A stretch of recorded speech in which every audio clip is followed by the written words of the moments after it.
Yeah. Welcome everybody to another episode of the EuroShow, your source of gaming industry news, how it relates to both CCP and EVE Online as well. I am joined here by Caleb Ariana. Hey guys. I'm also joined here by Dr. Spotamine. Howdy doody. And obviously, my name is McLeod. I am the God. Executive producer of TIS. No, I'm not the executive producer of TIS. I am the program. I am the programming chief of Talking Stations. Caleb is the brand manager of Talking Stations, and Spot is basically like Spot is basically a wizard when it comes to technology. Like that's all you need to know. Like he is like Gandalf here. Yes, he's got a PhD in button smashing and apparently neurosurgery. I was just told something about lobotomies. I don't know what to do about that information, but it's got something to do with chemicals infecting people's brains. Interesting. Let's say thank you very much to Astarothi for rating us. Cheers, buddy. We're going to get into we're going to talk about a bunch of topics in actual fact. Some interesting sort of small news and some sort of a little bit meatier topics to get into. Let me just quickly grab the sort of like the TLDR kind of thing as to what we're going to be doing. So we've got like some small news segments, some AMD news, we've got some Discord news, we've got some Epic news. That's Epic as in the company, but you know the some of the information is Epic. We have some Nintendo based news as well. Strangely enough, that's the dramatic one, right? That's probably the dramatic one. That's the one that you're like, hey, what the fuck? We have some classic Blizzard news. Second favorite topic of McLeod. Mm-hmm. We also have an interview to go through as well, which is going to be really cool. And also some deepfake stuff as well. So, going to be kind of cool. Yeah, we're going to get demonetized. Yeah, we probably will get demonetized to some way, shape, or form. Anyway, this is the crew, so now you can see them. Caleb on the far left there, Spot in the middle, and me on the right. So let's dive into it. I believe the first thing that we're going to jump into is, as we said, the sort of small news stuff. Let me just get it up on screen here. Basically, AMD's version of DLSS is coming soon, but even people with NVIDIA graphics cards are going to be able to benefit from it, apparently. It's going to be kind of interesting.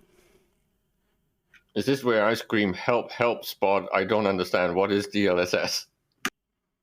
Wizard magic that makes your computer run more gooder. Wow, it is. That is definitely the Eli 5 version of it. As it would be said. This is why he's the tech wizard. He just uses small words for small brains. Exactly. The actual real answer is it's a technology or a software solution that essentially allows typically games to run at a different resolution to they're actually shown at. So if you've got like a 1080p screen, the game will actually run at 720p, which you usually imagine would look a bit crappy on your nice 1080p screen. But it uses NVIDIA call it AI, but extra doubt. Smart algorithms essentially to upscale that that video feed into a higher quality.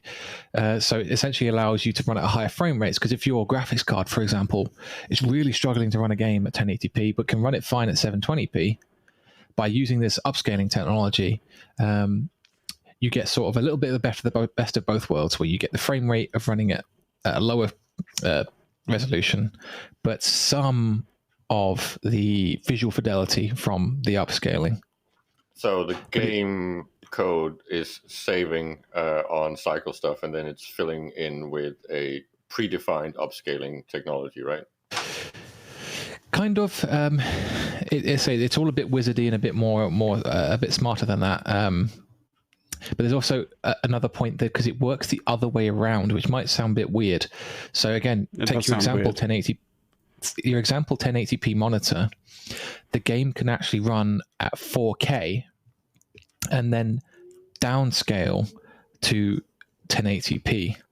And the reason you might want to do that is it lets you, as an example, if you're familiar with aliasing, so if when you're playing your favorite video game and you see typically like a jagged edges, wire right? between, a classic example is like a wire between two electricity pylons.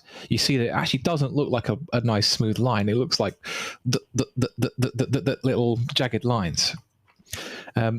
Traditionally, the way to make that look better, because obviously the issue there is, God, I don't have to explain how freaking rendering engines work. The issue there is the game can basically only feed your virtual eyes so big a piece of the screen, and so it ends up having to take kind of a guess at what it should show you, and because it's working on a limited grid, I think you could call it, it ends up with this sort of jagged staircase effect. And the way to sort of traditionally fill that in is you use something called anti-aliasing, which is a technology that's been around for a long time, and it tries to sort of guess what color should the dot here be and the dot here be to make this jagged line a little bit less jagged. So if you've got two black lines that are like that, put some gray ones here and there near around it, and it should make it look a bit smoother. Problem is that's not that accurate in guessing that. Whereas if you've rendered, well, DLSS on the going from a high resolution to a low resolution is way more expensive, but the results are much better because the game is actually rendering at a much higher resolution and then being downscaled. So the 4K version of the game doesn't have that staircase effect so much because it's got many more pixels, so much more detail. And then when that's crushed down into your 1080p screen, it doesn't have to guess anymore. Should I make this bit gray, or that bit gray? It knows because it's going off a real source and not having to guess that data later on. So just to clear up, is this going to mean that as an Eve player, I can do tie-dye stuff in better resolution without my computer going ugh? Potentially. No. I don't know. Yeah, it's kind of like the bottleneck for when, like, you've got a million nerds on grid and your computer's crashing. It's not necessarily graphics issues. Yeah, it's more update speeds from the server, kind of like stopping, basically stopping frames from being processed in enough time. So the benefit for us is potentially more clients at once and better bandwidth control of streaming and Discord. Well, what this means specifically, this news, it is about the fact that a lot of people haven't kind of decided to go down the AMD kind of route because of the fact that NVIDIA cards have super resolution, which basically means you can get higher fidelity with less power, which basically means your games look better and run better, on pretty much on NVIDIA cards versus AMD cards. But now with this kind of being close, or seemingly being close to launch, it means that people are possibly more likely to go with AMD cards because the feature set is now pretty much going to be there. Like it says that the article kind of says that it's potentially going to be a June release, so that is very, very soon. It's and the reason why NVIDIA graphics cards will also benefit from it is because apparently it's going to be cross-platform. The technology, AMD's technology, so the Fidelity FX Super Resolution is potentially going to be cross-platform. AMD has a habit of So traditionally, NVIDIA will come out with a new cool technology like DLSS, and then just, it's mine, nobody can have it, no one touch it. Whereas AMD is far more, not to buff them too much because they're assholes in their own other ways, but they're far more friendly and open. They'll make a new technology and they'll actually share it. You've seen that in the past with things like, what's it called? Begins with a K. There's a rendering engine, not a rendering engine, a graphics library thing. Words. A Vulkan, that's it. That's not a K, it's a V. The Vulkan engine was something that was majorly pushed by AMD, and now actually powers a lot of games. And because of the way that they built it and released it openly, it meant things like games run on Linux really great and Mac really great with the latest graphics and all stuff like that. Vulkan's nice. Like I've played a few games with Vulkan and it's actually really, really efficient as an engine. Like you get good, strong and stable sort of performance from Vulkan. Just to use an Eve related or Eve adjacent term, they kind of need to add value to steal market shares. Yeah, exactly, and that's what they're doing. That's why they're kind of going. That's what NVIDIA does. That's what NVIDIA does, whereas AMD's kind of doing the opposite. They're catching up and then letting everyone else have the same feature, because what's the point? The competition here to try and beat is NVIDIA, and NVIDIA's already beaten you to the punch, so just catch up and be done with it. Like, there's not that much value in keeping it to themselves. In fact, there's actually massive value in not keeping it to themselves, because this is probably a bit of conjecture and conspiracy, but part of the reason consoles and stuff like that are actually running AMD graphics is that AMD provides a much more open platform where they don't say $9 quadrillion in licensing fees, please, whereas NVIDIA very much does do that. Very important. So it's a business decision at the end. Very much so. Anyway, let's move on, because a particular platform, a particular social platform that we use heavily here, in actual fact that we're using right now for a majority of what you see and hear, is going to be integrated with PlayStation. Yes. Which is, of course, great news. Of course, it's Sony news, so this is one of my pet peeves, because I both love and hate Sony. But I do think that if they can actually hook this into their PS4s and 5s, that is going to be a massive quality of life update for everyone that uses it. And also because, funny little fact, right? I've been playing a lot of PlayStation recently, because when I need an Eve break, it's actually a really good platform.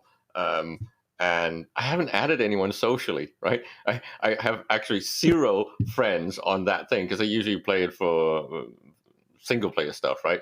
And I just downloaded or bought Borderlands 3, and I used to play a lot of Borderlands 2, and mostly with a lot of friends, right? And it's really, really fun when you play in multiplayer mode.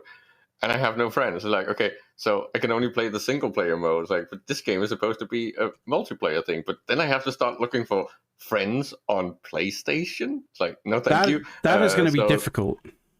Yeah, and I don't think, I think this is one of those, age group things where I'm not going to do that. So being able to use my Discord as the platform where I find my nerd friends and can actually play PlayStation stuff with my e-friends is going to be amazing. I'm looking forward to seeing if I can lure Matterall to come and play Tekken with me, so I can wipe the floor with him. Yeah, and just a quick kind of thing, because this, the reason why it seems that Discord has kind of gone with, partnering with Sony is because Sony has made a minority investment as part of the Discord's sort of a particular series of Discord's kind of investment strategy. Didn't disclose the amount, but clearly it was a case of the guys at Discord wanted to keep control, wanted to keep creative control and all that kind of stuff, and I believe they probably felt like Sony wanting to literally outright buy them out. They didn't want to see, the thing that they've spent all their time, toiled over for years and years and years, to basically get dumpstered or to be taken over. and just ruined. And this is back to, we've covered some Discord news before, and this is a really, really strong move from Discord, right?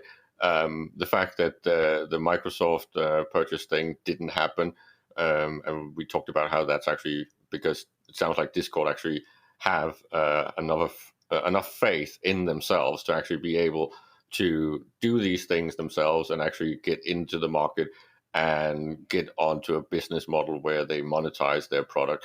And doing a deal with Sony and the PlayStation platform is a really, really strong move just after that whole price range that they talked about with Microsoft. So this is well, the big boys club that they want to get into, and now I'm just waiting to hear them talk about something a bit more corporate and services like that. I think we've talked about this before with the whole, if you want to take things like Teams and Slack and what's the one we are all using? Help. brain fart. Which one? What? The one that's not Teams. The one that's not Teams. Oh, Zoom? well, like Zoom. Sorry, Zoom, yeah. Zoom market shares, right? If they want to take market shares from those boys, right?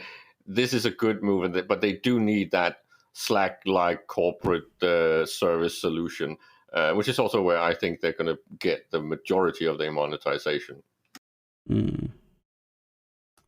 Okay, well, going on from that, considering that this is meant to be like, you know, small news, let's move quickly on. This will probably be a fairly small topic because it's, you know, sort of it is kind of small, but I thought it was kind of interesting in its own little right.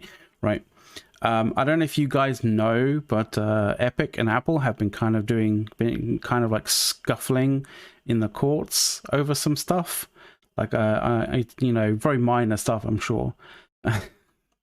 But apparently the FTC, the Federal Trade Commission, had to look into Epic's handling of children's personal information because well, security for such things was handled by a different division within Epic Co, which is Thomas Co, which is Epic's head of business and strategy for online services. He said that he was a stakeholder and would be aware of such problems, but apparently when asked if Epic ever had any issues with improperly collecting or using information from children, basically customers under the age of 13, he said he didn't recall.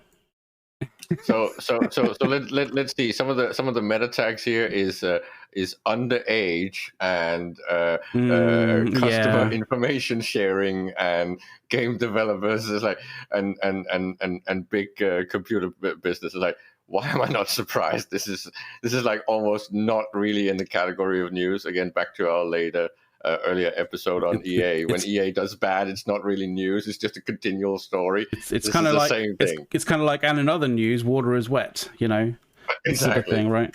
I just found it kind of comical that you know, he's the head of business and strategy. Said that he would be a stakeholder and would be aware of problems, and yet when he's asked, he says he doesn't recall. And that kind of answer is basically like, you know, I have no idea, or basically I don't want to say what I actually do know because it would be really bad for me publicly to say. What's that meme thing? This is where paging a lawyer, right? And the lawyer always tells you only answer with yes and no, and try to if it gets dangerous, just say I don't remember. yeah. But yeah, that was a kind of interesting little thing that I saw on there. But apparently FTC are looking into it. They've looked into it, but like, it's, you know, they're you know, they declined to comment about it. The representative from Epic declined to comment for it. Like, you know, the lawyer told the judge you know, what was it? Yeah, that the session is the sealed session, is not open to the public, kind of thing. So yeah, all sorts of weird shit going on, and the fact that it's tied to Epic and Epic versus Apple is just even more funny in my regard. But even not funnier than this, by the way, from Kotaku, it's very important to Nintendo that publishers don't work for the Yakuza. Did you ever think? Yeah. Did you ever think that that would be an article headline? Well, again, I will just go back to another topic that we've covered a little bit with the whole dirty money laundering stuff in gaming. Well, I remember stuff coming out about EVE Online and the Russian mob way back. So this whole thing of we are not affiliated with the mafia in any way, whether it's Italian, Russian, or Japanese. I would hope not being directly related to a terrorist group or a organized crime group is a standard requirement for any company ever. I just like the fact that they stipulated it in a contractual agreement. Yeah, Did they only mention the Yakuza? No. It wasn't specifically Yakuza, but like, hang on, let me find this sort of thing. So the agreement requires Nintendo partners to guarantee that neither they nor their employees are anti-social forces, nor are they providing money or favors to said forces. And so Nintendo goes on to define the antisocial forces by repeatedly using the term boyakudan. Like that, I probably butchered that, but basically that's what the Japanese police and media tend to call members of organized crime syndicates, you know, like the Yakuza. So, is this where we insert a big question, Tencent and triads? maybe. I don't know.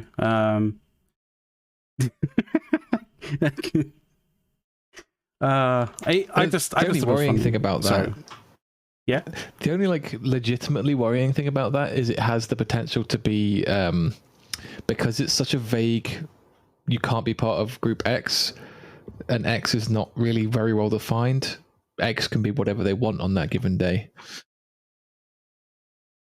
So yes, they could that's start true. to banhammer people from their workplace because of whatever politics that whoever was in charge felt like instigating. We've decided that this trade union group is actually, should be considered this, and so you're being fired for it. Yeah, that is a bit kind of awkward. I thought this was also kind of strange because this is also tied to the Epic versus Apple court trial, because apparently Nintendo had to provide documents to that trial, and part of those documents was this. Weird shit that comes up in trials. Anyway, we should probably go to a break, and then we'll come back to some of the interesting stories vis-a-vis Blizzard. Indeed. So we'll be back after these messages from not our sponsors.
He's chewing. Welcome back to everybody. Welcome back to everybody. Welcome back to the show, everybody. I will eventually sort of learn English, well enough to be able to be confident at hosting this show. You never know. One day, right? Anyway, on to some more juicy, more meaty kind of news, right? It's kind of like it's a what not to do kind of, hey CCP, this is how not to do things kind of stuff, right? Indeed, at least some of it. At least definitely some of it for sure. So there were a few articles kind of like coming out on various different game sort of media sites, all centered around basically the same thing, and essentially that is that Blizzard has lost millions of monthly players compared to this time last year. You could argue as to why that might be the case, but they are apparently making more money from fewer players. And that is kind of interesting. Are you trying to tease me to comment on how that is exactly the same problem in, EVE Online, that this has been going on for quite a long time, where you're converting your monetization stream by bleeding players? This is what I usually call the tourniquet monetization, where you are basically tying off the blood supply to get better revenue, but it's costing you players. So you're draining more wealth from a smaller and smaller player base. Of course, that proves that your monetization methods are quote unquote successful, but only to your shareholders, not to your actual game and your brand. I don't know. I think Blizzard are keeping their sort of cards to their chest quite a lot on this regard. So we kind of have to assume a lot and sort of presume a few things. What I would like to point out though is that there, like when you look for how Blizzard kind of creates sort of their monetization, you'll come across articles like this from back in 2018, where Blizzard are removing paid loot boxes from their games, right? And so you think like, oh, they're actually so you kind of, they're kind of going, well, then they're probably not making more money from whales, as you say, like sort of like the players who spend an absolute fortune in their games and no creating they just get better at what in marketing terminology is upselling, right? So basically just putting a little bit more demand on every customer's credit card, which of course you can say that this might be why it then eventually scares away some people, because then you get into the whole discussion of pay to win and what value do you get for the purchases that you make in games. And now you've put the loot boxes up on screen, so I can stop talking because that speaks for itself. Well, this is an article from 2018 basically saying that Blizzard removes paid loot boxes and stuff, right? And so I don't know if you remember back to when we were doing that, all the sort of coverage about the new research done on loot boxes, right? There was some parts of the reports that I will bring up fairly soon. But what I find kind of interesting is these articles from 2 years ago saying that Blizzard has removed paid loot boxes from stuff like Overwatch, right? But yet, if you go right now to Battle.net, aka Blizzard's dun, dun, kind of thing. What is this? Overwatch loot boxes you can buy. What is this? To be fair, the original article did only stipulate Belgium.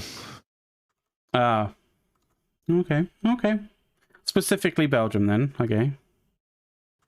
I'll give you that. Smells like it. Well, I think we talked about regulations and stuff like that. If Belgium is doing this, it's very likely that this is being discussed on In a various higher different places. EU level. Of course, if you can just place your servers in London, Brexit saves you.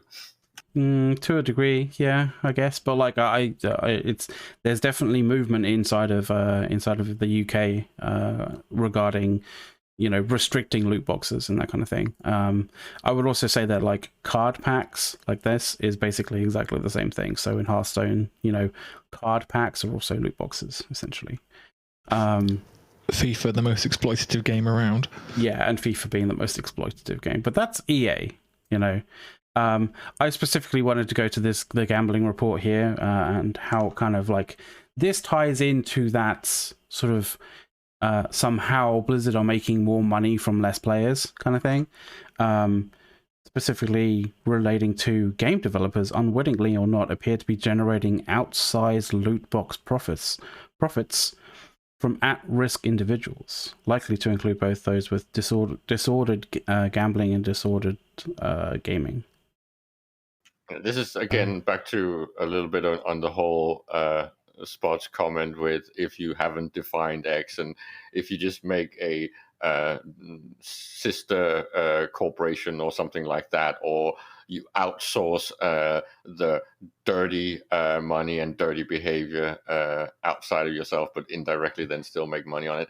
There's so many ways to get around these things, and I find it really horrible how far we've gotten into predatory business models in gaming. I just kind of feel like we could, because last week we did the whole EA having their sort of their marketing kind of strategy for various different titles leaked. Well, I think it was specifically FIFA titles leaked, right?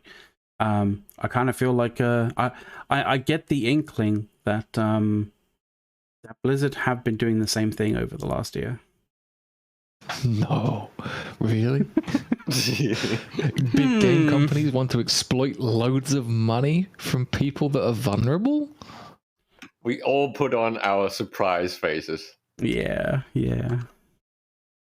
Right, so onto other Blizzard related news. Apparently they're clamping down on multiboxing as well. Like I know, and I'm sure anybody here who plays EVE Online knows that obviously CCP clamps down on certain types of multiboxing, basically input duplication, right? Do they? Input duplication, yes, they do. Because that's been traditionally allowed in World of Warcraft, hasn't it? I at least recall watching a family member play the game doing it. I don't think he got banned. Whether that's because he got caught or not, I don't know. Well, apparently they changed it last year. So last year, the developer updated its policy on input broadcasting software before taking action against people found to be using third-party software to mirror keystrokes, basically to, input multiplication. So again, multiplier input to multiple clients, essentially. This is the whole thing with, I think what Spot was hinting at was macro and semi-automation stuff and all these things that have been pretty much allowed in a lot of World of Warcraft stuff since very early on, right? But I don't think World of Warcraft really had a sizable multi-boxing problem, at least not until recently, right? So they're like just 5 years or so behind someone like CCP when it comes to how do you manage botting, macroing, and multi-boxing, and how these things as an ecology tie into each other. It's like it's a really complicated RMT, dirty money, money laundering ecosystem and economy, right? And we covered that a little bit when we talked about EVE.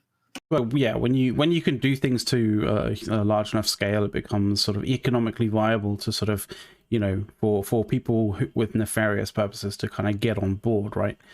And so that's always the sort of thing. I mean, you always talk about WoW gold sellers and that kind of thing, and like, they come by it,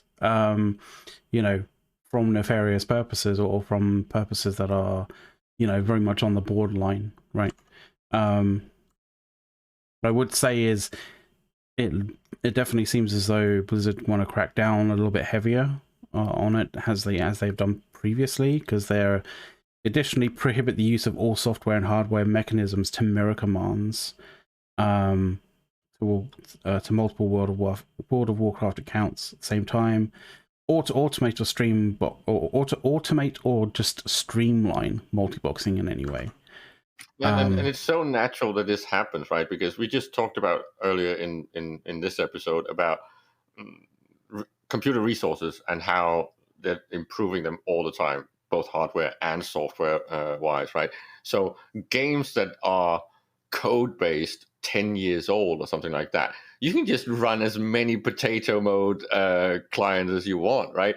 What was the joke with that thin client thing that was developed for EVE Online, where it was like 25 for testing plus purposes. accounts? And it's like, wow, how many are you running? And this is like, you're just solo sweat farming, right? Sweatshop farming. You have your own little army inside your computer. Yeah, very much so. Moving a little bit on though, alongside that, Blizzard are once again kind of like activating their community as well, because they're making character cloning exceptionally expensive, apparently, or at least more expensive than what WoW Classic players would expect the character cloning to be. $35 apparently. I'm going to have to put on my dum-dum hat for everyone. What is character cloning, McLeod? I don't know this was a thing either. So it's basically a way of transferring your character from like one form of World of Warcraft to another, I believe. From server to server, right? Yeah, from a different server to a server. So like, if you want to go from copying. Yeah, essentially taking your progression from one to another, essentially. Well, as an EVE player and we don't have that problem. Voicing CCP, I don't understand this problem. What is this problem? Yeah, what is CCP this and EVE service? What is sharded service? I don't understand. Yeah, it's like we don't have the two games, isn't it? It's almost like saying I want to clone my character from EVE Online to Echoes, or from Serenity to Tranquility. Yeah, somewhere in between in those in terms of how extreme it is, I suppose. But I would say that I would say that kind of level of cloning has a lot heavier an impact on EVE than it would on any other game. So yeah. Anyway.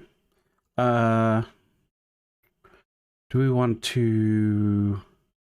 we might as well do this real quickly. Okay, so Tor.com had 5 books about the culture of gaming. This is a real kind of quick one, which was kind of interesting. It did mention a book that some of us might be interested in. Books. Plural. Empires of Eve. Yes. By Andrew Groen. Yes, and it is for sale again, for sure. Empires of Eve is a fantastic book. I have them not on hand right now, but I do have them both in hardcover. If you want to get yours in hardcover, there are pre-orders being accepted right now. And the books will ship in May 25th, 2021, so not too long to get your hardcover versions and hardcover versions of the volume 1 and volume 2. So if you kind of want, if you're interested, I would definitely go and get it. It is amazing product. Like such good quality, man. Like it is such good quality. And if you ever wanted someone to understand Eve, like who doesn't know Eve and is more sort of but essentially, if you know somebody who reads like sci-fi but isn't really into gaming, this is how you introduce them to your world of Eve. without them having to, fall down the rabbit hole, as it were. Yeah, and actually, on that note, Groen is actually really, really good at writing in a way that you can understand what's going on without being part of EVE Online. I think that's actually the takeaway, and why, if anyone asks what's EVE Online, you should almost just hand them these books. Oh, for sure. Yeah, definitely, for sure. Which brings on, maybe CCP should consider doing some sort of licensing thing, so an ebook was available.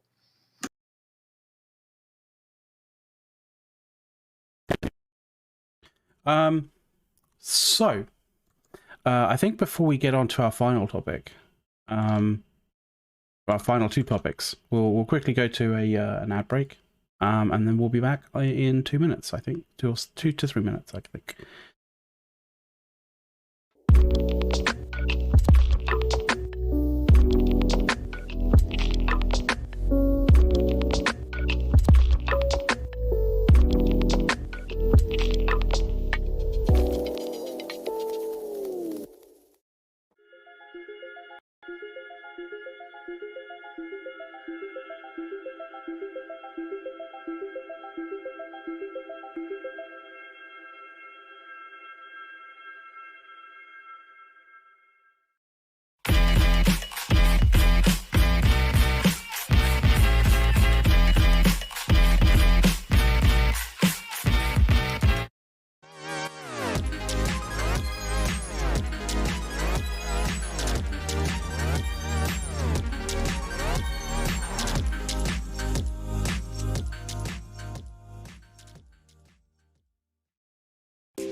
Welcome back, guys, to the EuroShow with Caleb and Spot and McLeod. We're almost done with all the controversial stuff, right? Well, I think we're almost done with the controversial stuff, but we're going to go on to the game industry. There's a little bit left in the interviews, but not much. Yeah, there's a little bit. The interview that Caleb is alluding to, by the way, is this particular interview. This is from Mein-MMO, which is a German gaming news site. Specifically, an interview with CCP Berger and CCP Goodfella. I was there going like, oh, what is his name again? Because so obviously Berger Finn Bergerson. I'm just not going to say the names because I'm going to butcher them. But yes, CCP Berger and CCP Berger and Sademi, right? Yes. Basically talking about EVE Online, how their experiences of EVE Online, their experience of working on EVE Online as a product, and also working with the EVE community.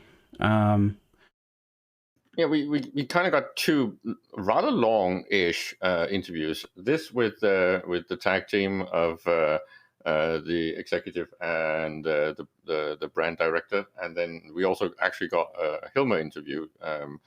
Not as long as this one, but this one was really nice because you can almost hear the chitter chatter going back and forth in that interview between the interviewer and the two devs. It was fairly deep into history, and of course, this was on the back of the whole anniversary of Eve turning 18. I definitely went through this. I highlighted some key things that I thought was kind of interesting in the interview. I don't know what you guys thought of the interview. You know, I think it was really good. There was a few things that I giggled at a little bit, but aside from that, it was a really nice run through. Well, the Eve historical stuff, and of course how Eve is unique. We covered an entire episode about trying to dig into the USP and what is so special about Eve Online, and they talk about things like the interaction with the player base and how the player base is almost like the enemy and the competitor of CCP, because we always push the boundaries of stuff. There was talks about exploit topic, right? I think they used the time to penis. I'm allowed to say this in this context. Yeah, because they did actually mention it specifically. Yeah, they do. Right, the time it takes for a player for players in the game to actually find out and abuse or exploit features in the game to do something that is not working as intended, right? So they talk about this phenomenon and how they're more hands-off than most game developers, and they almost see these, at least the non-disruptive things, as kind of a feature, right? The time to penis is actually something that the CCP almost participates in a little bit. I remember something about how they name things in EVE Online that's kind of hilarious. But they use that particular phrase to mean more than just something that more than just like a kind of a reference to, you know, how fast someone can generate a penis-like looking kind of design into the game in some way, shape, or form. But like essentially, sort of, that's a kind that's sort of like a design idea from, you know, in gaming, for taking something that the developers designed for a particular use in a particular way, and then using it in a completely different and completely new way. Like, you know. And we are really experts in time to penis, right? Yeah. In EVE Online, we pretty much get there within 24 hours all the time when CCP adds something. It's like, oh, there we go. If not faster, you know. But it's nice because they literally say that you know, in many cases they just welcome it instead of fighting it, which is it's to be lauded, because there's so many developers these days that bolt things down, like, you know, nail things down so that you can't utilize something in a creative way. Yeah, the best example of that recently was when they introduced formations, and I kind of poked one of the devs that was working on it and said, why didn't you do a GM tool where it actually has the penis formation so you could actually one up the player base? That tickled Spod somewhat. Spod would actually hack the client to be able to do that. I mean, it wouldn't be that hard, but just why? I don't think it's appropriate for GMs to be going around drawing cocked. I think they're supposed to be stopping you from doing exactly that. Oh, here comes the GM's phallic formation. Now you said that, the next mysterious planetary bombardment is just going to be a bunch of ships arranged in a massive knob. That reminds me of a particular alliance presentation panel, talking and the question and answer section at the end of it, where they're talking about how they got it to they got someone from Goonswarm got it. What is it? Got it to rain dicks in Second Life. Wow. Of course, a Goonswarm dude did that. Makes sense. Back in the day. Anyway, the other thing that they talk about is the struggle with the player base's demand on the service, right? yeah, Which I do think is a little bit important. And at war against a community for 18 years is what they're talking about there. Because in this interview, and also indirectly in the Hilmer interview, there's this whole thing with breaking the world record in most players in one area, or even concurrent players online. CCP is basically breaking records again and again. It's actually not CCP breaking it; it's actually us, right? Yeah, we're the ones turning up. And it's led CCP to have some massive challenges that actually shows in the development of EVE Online way back to the beginning. So in the early days before tie-dye, we basically just crashed the nodes and completely killed the server, right? So it was just black screen and out, done. Fight over, right? Well, no, it would get to the point where, well, I mean, maybe on occasion we'd crash the node and everybody would be out, but like, you know, back in the day, it would be a case of anybody new to the server would just be denied being able to play, and their ship would just appear and just end up getting nuked. Like it was essentially. It was you black screened, the server didn't black screen, but like your enemy was just basically given a free kill, and if that free kill was a super carry or a titan, well, sucks to be you, but like that's kind of what happened. Yeah, it was server kills you or we kill server. It was very much a mutually assured destruction scenario almost, right? And eventually CCP figured out how to tweak that. Of course, they went through at least two or three iterations of massive server upgrades on the hardware, and eventually they kind of peaked and couldn't really do much by hardware alone. So they looked for a software solution, and they came up with tie-dye. And tie-dye really solved a lot of problems. That was actually a player suggestion that CCP picked up on and decided to run with. Like in actual fact, that was community sourced. Yeah, and it's an obvious idea, right? Because it's slightly like semi-turn based. So it really makes complete sense to do this in these massive scale fights, so we can still do them. You know what I find interesting though is like, you know, you have a phenomena of time dilation in the real world, and to some degree, it's been postulated that you would have that time dilation effect if you ended up falling into, say, a black hole. And consider for a moment that, you know, a black hole is essentially just, you know, a significantly huge amount of mass in a very small, tight location, right?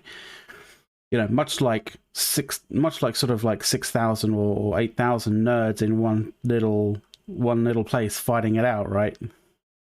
You could kind of say it almost mirrors, like, you know, saying the mass of sweaty nerds collapses inwards and causes a black hole on the server, and that's why you get tie-dye. Well, they're big sweaty nerds. It's just a thought. I just you know, I just find it kind of interesting thinking about it in that form.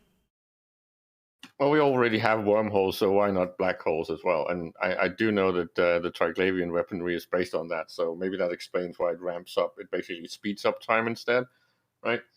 No, maybe. It's like an anti-black hole, anti-grav. Well, it's like rail guns, but using a singularity, basically. Yeah. Interesting thought, actually, there, to be honest.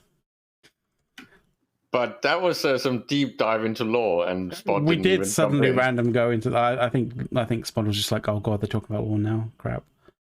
I do like the fact I was going to go into the. I was about to drop the physics on you about how interstellar civilizations can't exist, but anyway. I'm all for that, but you know. That will take us into the 4-hour mark of discussion. Yeah, that might be a little bit much right now. But was there anything else that kind of like in this particular interview that kind of like, you know, well, I was triggered by oh yeah, you were triggered. You said that you're triggered by okay.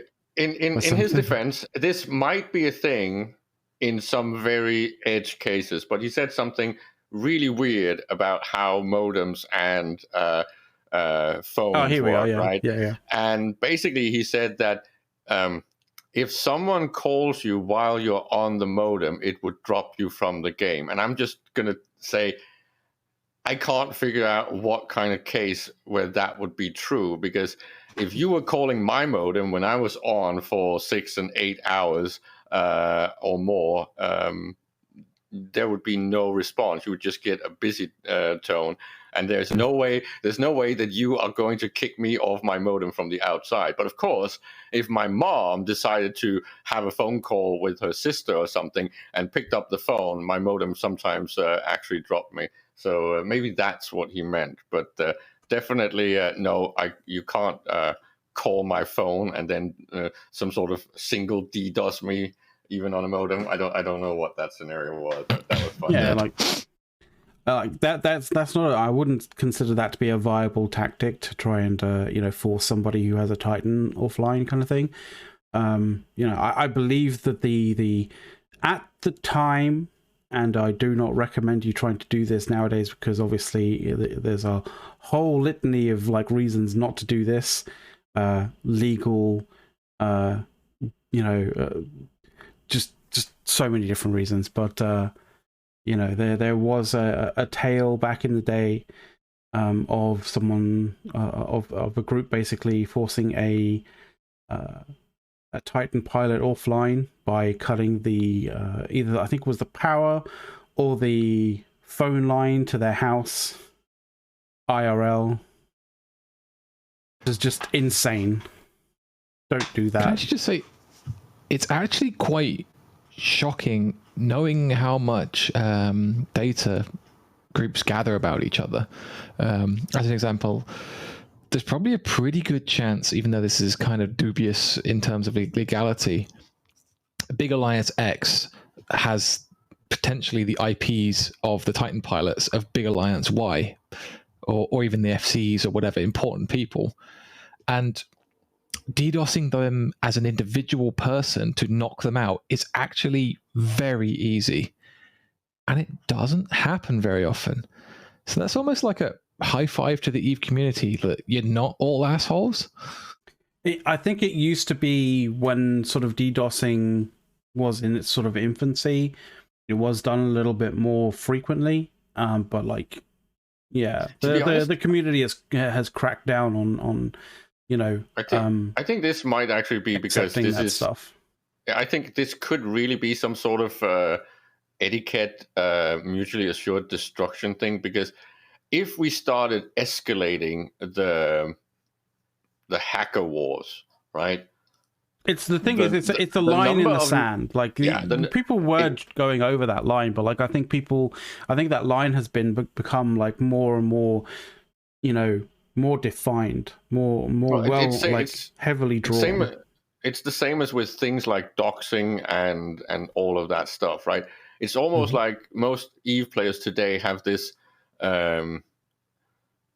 unsigned gentleman agreement thing where it's like, let's not get into that, because it will really, really end up really badly, right? Because the amount of hacker and hacker-like nerds in EVE Online is a massive amount, right? And these guys, if they start having wars against each other, it would make the game practically unplayable, right? CCP would have to intervene somehow. Well, yeah, because like, do you want to play this game? Like, it would end up becoming a situation where it was the question that you would have to ask yourself is, do I play EVE Online? Do I want to play EVE Online when the possibility is that someone will decide to go after me and literally, force me off the internet for like days upon days. Just because I'm playing against them. Yeah, and of course there are workarounds, right, to actual DDoSing individuals, right? If they are a little bit smart, they can actually circumvent that. I mean, I think in many countries it's now become a criminal offense now. So yeah, it is. It's super illegal. I think that's the other side of it. Is it's become more culturally known about, and also by extension more often punished. Of course, yeah. Anyway, should we move on to the final topic? I think that's the final. Yeah, this is the final topic, which is that deepfake lip syncing is coming to dubbed films. I think we all saw this coming. Idea. It is a genius idea. It's actually a positive use of the deepfake kind of technology rather than a very negative use. Hashtag no king shaming. Well, I mean, it depends entirely on what you want to like get them to say. Yeah, and how you do it. But the point is that I think it's kind of funny what have driven a lot of this technology with deepfakes and all that stuff, right? Because this is kind of the mother of invention seems to be porn and sexuality related things on the internet. But this is just where we knew the technology was going to go, right? It's been a topic for at least 3 years, right? Where the deepfakes are getting better and better, and using it like this to do things like dub films, I think is just genius. It of course ties into, I don't know if it's one of Mac's little kinks, but I remember Mac was substituted for a cat at one point, and the whole overlay with face rig and similar software, which hopefully we might be getting from CCP at some point. This all ties together to the technology that will control something like this. And I know that Spot was looking at the hobo files when Aura got animated, and this is very much the same bits and pieces, right? No. I just want to roll back on something that you said, that you decided that you wanted to say like it was a known fact or something like that. No, it's not a kink of mine in any way, shape or form. I literally just decided to do that just because I didn't want to go on cam and somebody wanted like, you know, was essentially it was essentially I was hosting, so you have to show a somewhat visual presence in some way, shape, or form on the show. I just couldn't be asked to deal with like going on cam, so I just decided to find a workaround, and that was the workaround that I found. That was the least sort of objectionable. Okay, so I would still have voted just to put the record straight. I would have voted for an actual anime girl. It would have been more fun. Yeah, yeah, you would. That makes complete sense for you. Of course it does. On non-furry fandom and weebery, the way they did it in Eve is actually quite different. While it's like the principle and so when this dropped on HoboLeaks a few days before it came live to Tranquility, and I managed to record a few GIFs of it. After looking at the files, I realized that there was a whole lot of files referring to expressions and scenes and animations, and they were all pointed towards characters. And then finally found the missing link where it mentioned Aura. So I fired up a new character, started the tutorial, and then, surprise, surprise, there's a 3D talking Aura. But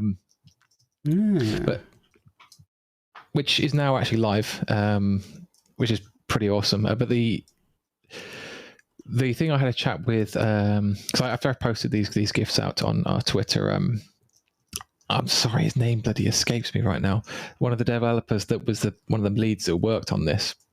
Really good work, by the way. It looks awesome. Like, just the smoothness of the animation is so good on these characters. Like, Aura looks like a mocapped sort of film character almost. But the point I was getting to was I was hoping, and I'm afraid my hopes were dashed, that this is I know this is actually something I think they're working towards, but I was hoping that this is an automated thing, like so you'd be able to input an audio file, or for example, live speak into your microphone and have your character's mouth move in response, or even to a pre-recorded audio. But unfortunately, currently it doesn't work like that. It's actually the animations are somewhat handcrafted, which might actually explain why they're so good, they're so smooth. But my point in relating this to the deepfakes, the deepfake idea kind of only works in advance, I suppose, because it takes a very long time to process. It's not something you can do live. Yeah. Like you can take a well-known sort of piece of footage and then deepfake some other piece of footage to do it, but it takes a while to process it and put it together and all that kind of stuff. Like I have an example here, in actual fact, of something that you guys have probably seen a few times before, probably previously in r/eve to some degree, a few weeks back anyway, from a site called wombo.ai. Yeah, I could see this smile on Spod's face there. But you know, this is specifically, obviously, a deepfake being done on a drifter. Which, I mean, yeah, it's pretty damn good. It's so creepy. It's pretty creepy, but like then again, like it's less creepy than actually doing it to a real person, because like, you know, you're not dealing with the uncanny valley situation, right? Although, real quick on the doing it to the real person stuff, especially related to now they're going to release. I suppose they'll release almost as a separate copy of the movie, this dubbed and visually dubbed, I suppose you could call it, version. I can see in the near future, and when I say near future, I'm talking maybe even 5 years' time, being able to pick any movie you've ever want and just click a button saying what language you want it in, and then it could quite easily analyze historic data on those actors. Like just look them up on IMDb, copy their voices and their styles, and you could completely automate the visual and audio dubbing of any movie ever, and it's going to be pretty incredible. You can literally just click a button and swap language mid movie. I think this is going to happen very soon and be available probably like locally. I wouldn't be surprised if, say, 10 years time you see this as a feature on smart TVs where it just has dynamic language or something. And eventually you might even be able to get it on live TV with like a 10-second delay. This technology is going crazy and it's going to be really interesting. This is what I call the Attenborough effect, right? Because he's getting really old, but he's got, I think, more footage out there of him narrating all these nature shows than anyone else on the planet, right? And I would anything and say anything. And exactly because he is now, what is he, 92 or something? He's not going to be here forever. Let's be clear. But the fact that we can still use him forever would actually be something I would license, because that is the voice that needs to voice over nature shows to me. If you want to take it to an extreme, the thing I'm hyped about is that this could get to a point where you and I can have a Discord call, and maybe there will be a 3 or 4 second delay, but we can have a video call where you can see me, I can see you, and you can see our lips moving and noises coming out of our mouths, but we can be speaking 2 different languages, but on the receiving end, it's in our local language. That technology is something that's coming, and you're going to see it probably in about a decade. And this is all, while it's all fun watching a drifter dance around and people photoshopping people, well, deep faking people into porn that don't belong there. This is the groundwork technology for some literally insane things you can't think of right now in the future. I'm just looking forward to the interim period where it's still in the uncanny valley thing, also with the translator stuff, because translation is really, really hard. I know that people are semi-impressed with Google Translate, but once you actually try to apply it to everyone's voice and everyone's inflection and accents and stuff like that, it's starting to make some horrible, horrible mistakes. And then one thing is just something like transcripts, but if you then have to also on the fly get it into another language, it gets jumpy and really bad and awkward.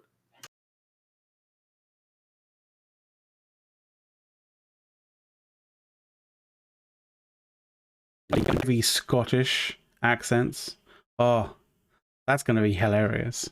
Haven't they? I think they made a really, really good meme or skit about that with two Scots in an elevator that's voice controlled, which is just so funny. You're gonna have to send that to me because I definitely need to watch that. But, it's actually not going to go to the fucking floor that they want to go because what are they saying? Exactly. Anyway, we should probably leave it there because I think we're a little bit over on time to some degree. We did start a little bit late, but even so, we're a little bit over time, even inclusive of that late start. So thank you very much for for sticking with us and for listening to our musings on the craziness that happens in the gaming industry these days. We will be back obviously next Friday talking about a whole litany of other things and relating it to EVE Online and CCP. Of course, you should definitely check out the usual weekday show, EuroShow with Matterall coming up later. But I think from us that'll probably be it. Can I suggest raids? Yes, and we should probably raid somebody. Because you've listened to us being dumb about these things for a little bit more than an hour. So if you want some really deep and brainy Eve, Pando is actually doing his FC stream and being wizardry smart about EVE Online. Pando is a wizard. So yes, I think we shall definitely pass you guys to Pando. He's doing his FC chats. That'll be really, really entertaining and enjoyable and informative for sure. So from us, that'll be it. Stick around for the raid, but we will see you next week. Take care. Bye. Have a wonderful time.